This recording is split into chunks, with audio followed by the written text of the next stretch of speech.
Hi, if you want to take photos via palm gesture on the Samsung Galaxy S25, then open your camera app and make sure you're in a photo mode.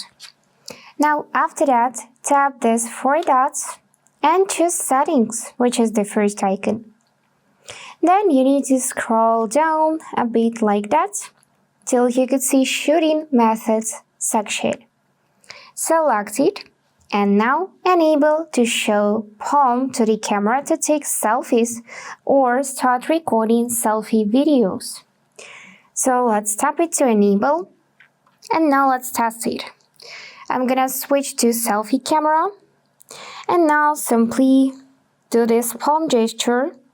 So the timer would be activated about 5 or 3 seconds. Let's try this out again.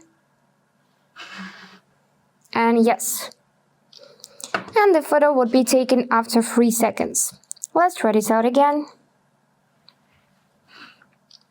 So as you can see, it's working. Let's try this out with video. And yes, video enables as well. So that's it for today. If you enjoyed this video, please subscribe, like, and comment. And I wish you all the best. Bye bye.